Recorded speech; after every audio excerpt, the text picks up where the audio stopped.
আসি পরবর্তী খবরে। ধূপগুড়িতে মদ্যপ পুলিশ কর্মীর গাড়ির ধাক্কায় আহত হলেন 6 জন। অভিযুক্ত পুলিশ কর্মীকে মারধর স্থানীয়দের 15 নম্বর ওয়ার্ডের বর্মনপাড়ার ঘটনা। কথা বলে নেব এই বিষয় নিয়ে। আমাদের সঙ্গে রয়েছেন আমাদের প্রতিনিধি রকি, আরো বিস্তারিত বলবে। রকি, ঠিক কি ঘটনা ঘটেছিল?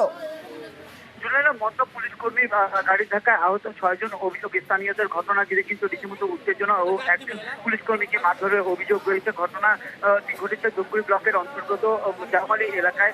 ধূপগুড়ি থেকে কলকাতাগামী এশিয়ান হাইওয়ে 48 জামালি এলাকায় রাস্তা দিয়ে যাচ্ছিল টোটো করে 6 জন যাত্রী, এবং সেই সময় কিন্তু অপোজিট থেকে আসা একটি পুলিশ লেখা গাড়িতে করে এক পুলিশ কর্মী আসছিলেন এবং 6 জনের ধাক্কা মারে সেই টোটো গাড়িকে, এবং রাস্তার পাশে কিন্তু উল্টে যায় টোটো গাড়িটি।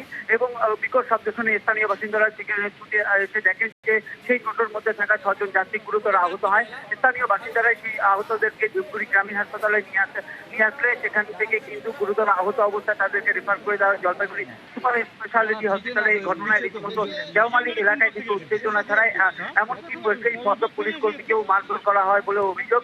ঘটনায় চাঞ্চল্য ছড়িয়ে পড়ে। দীর্ঘক্ষণ কিন্তু এশিয়ান হাইওয়ে 48 রাস্তা অবরোধ করে রাখেন সেই স্থানীয় বাসিন্দারা। ঘটনায় চাঞ্চল্য ছড়িয়েছে। ধূপগুড়ি থানা পুলিশ তদন্ত শুরু করেছে। বেশ, ধন্যবাদ।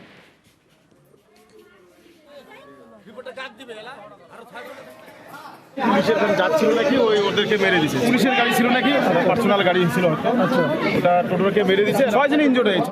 ওনারা টোটোতে আসছিল আর পুলিশের গাড়ির সঙ্গে অ্যাক্সিডেন্ট হয়েছে। পুলিশের গাড়ি দু তিনজনের তো খুব সিরিয়াস, তাদেরকে তাড়াতাড়ি রেফার করা হলো।